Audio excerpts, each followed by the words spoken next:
Financial webinar on mutual fund, ETF funds, index fund on November 16th and 17th. Please register. Hi hello namaste welcome back to iDream media. ఈరోజు మనతో ఉన్నారు AMFI certified mutual fund distributor అయిన P S Chandrashekar గారు. ప్రతి ఒక్కరు కూడా లైఫ్లో కొన్ని సెటిల్మెంట్స్ కోసం చూస్తూ ఉంటారు. లైఫ్ స్టైల్లో మార్పులు అంటే ఒక లైఫ్లో కారు ఉండాలి, నేను డైలీ ఆఫీస్ కార్లో వెళ్ళాలి, లేదంటే వెకేషన్ కార్లో వెళ్ళాలి, సొంత కారు ఉండాలి అనేది చాలామందికి అది ఒక ఎమోషన్ అని చెప్పొచ్చు. అండ్ ఏ టైంలో అంటే ఫైనాన్షియల్గా ఎటువంటి టైంలో మనం కార్ కొనొచ్చు, ఫైనాన్షియల్గా ఎంత స్టేబుల్ ఉన్నప్పుడు కార్ కొనొచ్చు, ఒక కార్ కొనడం వల్ల మన ఫైనాన్షియల్ లైఫ్ దెబ్బ తినకుండా ఎలా చూసుకోవాలి, ఈ విషయాలని ఈరోజు ఎపిసోడ్లో తెలుసుకుందాం. నమస్కారం సార్. నమస్తే అండి. ఇండియన్స్కి సార్ కొన్ని ఎమోషన్స్ ఉంటాయి, వస్తువుల మీద, బంగారం, సొంత ఇల్లు, సొంత కారు, ఇవి ఎటర్నల్ ఎమోషన్స్ అని చెప్పొచ్చు. సొంత కారు విషయానికి వద్దాం ఈరోజు ఎపిసోడ్లో. నా సొంత కారులో నా అమ్మ నాన్నలని వెనకాల ఎక్కించుకొని తిప్పాలి అనే ఒక కోరిక ఏదైతే ఉందో అది ది బిగ్గెస్ట్ ఎమోషన్ అని చెప్పొచ్చు యూత్కి. అండ్ కొంతమందికి కార్ అనేది జనరల్గానే ఎమోషన్. సో ఫైనాన్షియల్గా నేను ఎటువంటి సిచ్యువేషన్లో ఉన్నప్పుడు కార్ కొనొచ్చు అంటారు, ఎంత స్టెబుల్గా ఫైనాన్షియల్ లైఫ్ అనేది ప్లాన్ చేసుకోవాలి కార్ కొనే ముందు, కారు కొనడం వల్ల నా ఫైనాన్షియల్ సిచ్యువేషన్ అనేది దెబ్బతినే అవకాశం ఉందా? విరాట్ గారు, ఇప్పుడు కారు కొనాలా వద్దా డైరెక్ట్ ఫస్ట్ ఓకే. అంటే కారు కొనాలి కావాలి అన్నప్పుడు ఒక ఇండివిజువల్ బట్టి డిపెండ్ అయి ఉంటుంది. వాళ్ళ నీడ్, వాళ్ళ బేసిక్ నెసెసిటీ, అసలు ఎందుకు కొనాలి, ప్యాషన్. సో దీన్ని బట్టి డిపెండ్ అయి ఉంటుంది. ఫర్ ఎగ్జాంపుల్ ఎవరైనా ఒక స్టార్టింగ్ చేశారనుకోండి 25 yearsలో, వాళ్ళకి నిజంగా అప్పుడు కారు అవసరమా అనేది కూడా చూసుకోవాలి.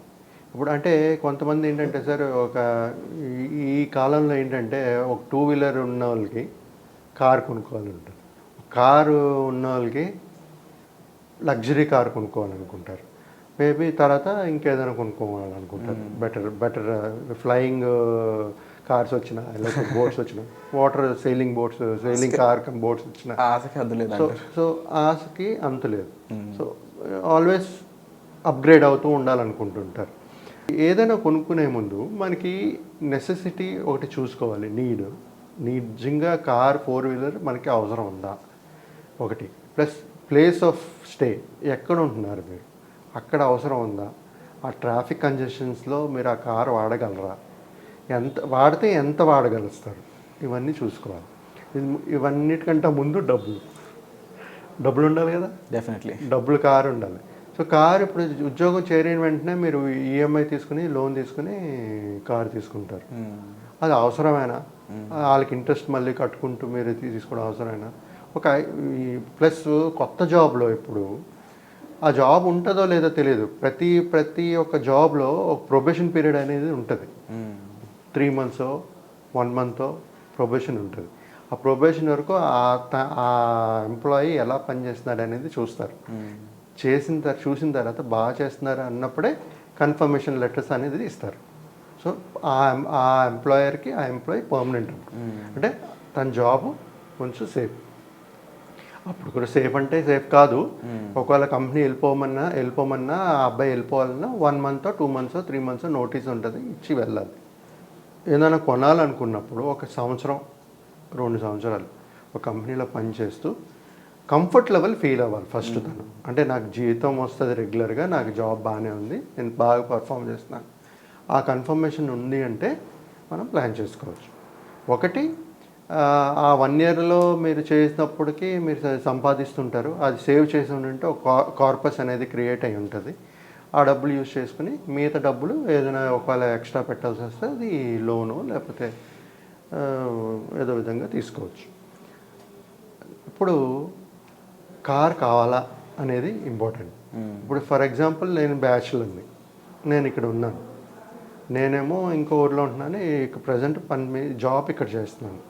Hyderabad is very congestion in traffics, చాలా ట్రాఫిక్ ఉంటుంది. పీక్ పీరియడ్స్ అసలు వెళ్ళాలంటే చాలా సమయం పట్టేస్తుంది. సో నేను సింగిల్ బ్యాచులర్, నాకు అవసరమా కార్ అయితే అవసరం లేదు. ఎందుకంటే 1.5 hour ట్రాఫిక్లో ఉండే బదులు నేను ఒక బైక్ కొనుక్కుంటే I can reach my destination by ½ an hour time saving, petrol saving ఇవన్నీ ఉంటాయి.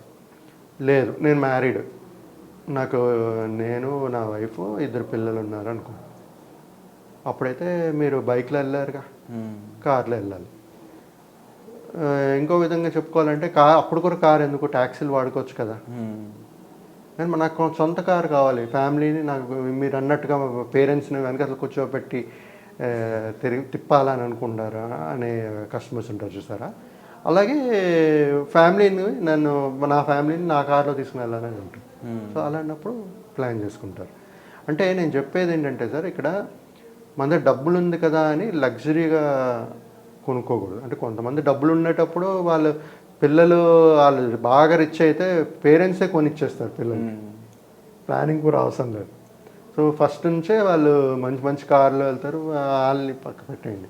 బట్ మిడిల్ క్లాస్ ఎవరైతే తక్కువ సంపాదిస్తారో వాళ్ళు ప్లాన్ చేసుకోవాలంటే కొంత సమయం కావాలి, ఇలాంటి సిప్లు వేసుకుని ఒక కార్పొరేట్స్ క్రియేట్ చేసుకోవాలి, దాని తర్వాత ప్లాన్ చేసుకోవాలి. మీకు చెప్పాను కదా ఇందాక, ఒక బైక్ ఉండేటప్పుడు కార్ కొనాలనిపిస్తుంది, ఒక సింపుల్ నార్మల్ కార్ ఉండేటప్పుడు మనకి లగ్జరీ కార్ కావాలనిపిస్తుంది, లేకపోతే తర్వాత ఫ్లైట్ కొనాలి అనుకుంటారు. ఏం చెప్పలేము మనం, వాళ్ళ నీడ్స్ మన నీడ్స్ అనేది మనం ఐడెంటిఫై చేసుకుని దాన్ని బట్టి మనం ప్లాన్ చేసుకుని కొనాలి సార్. సో ఏదైనా లైఫ్లో ఒక వస్తువు కానీ ఇంకో సిచ్యువేషన్ కానీ దాని తగ్గ గోల్కి మనం పెట్టుకున్నట్లయితే ఆ గోల్ కంటే ఒక ఫండ్ క్రియేట్ చేసుకోవడం బెస్ట్ అంటారు, సింపుల్గా చెప్పాలంటే. సో ఫైనాన్షియల్గా ముందు రెడీ అవ్వాలి, స్టార్టింగ్లో ఒక 1-2 years అవాయిడ్ చేయండి anything, don't go for any loans. మనకు మన జాబ్ ఒక స్టాండర్డ్గా ఉంది, కంఫర్టబుల్గా ఉంది, నాకు ఇంకా సెక్యూరిటీ ఉంది అనుకునేటప్పుడు ఇలాంటి ప్లానింగ్స్ అనేది చేసుకోవాలి. Wonderful sir, and thank you so much for the information sir. Financial education చాలా మందికి ఇంకా రీచ్ అవ్వాల్సిన అవసరం ఉంది. అండ్ ఫైనాన్షియల్గా మనం ముఖ్యంగా కన్సిస్టెన్సీ మెయింటైన్ చేయాలి ఇన్వెస్ట్మెంట్స్లో. అండ్ ఎక్స్పెన్సెస్ వర్సెస్ మనం ఇన్వెస్ట్మెంట్స్ చూసుకున్నప్పుడు కూడా ఇన్వెస్ట్మెంట్స్ని ఏ విధంగా పెంచుకుంటే ఫ్యూచర్లో ఎక్స్పెన్సెస్ మనం గ్రాండ్గా ఖర్చు పెట్టవచ్చు అని కానీ, లైబిలిటీస్ వర్సెస్ అసెట్స్ కొన్ని ఇంపార్టెన్స్ కానీ వచ్చే ఎపిసోడ్లో మనం క్లియర్గా చంద్రశేఖర్ గారి మాటలో తెలుసుకుందాం. Thank you so much sir. Thank you అండి, థ్యాంక్ యూ.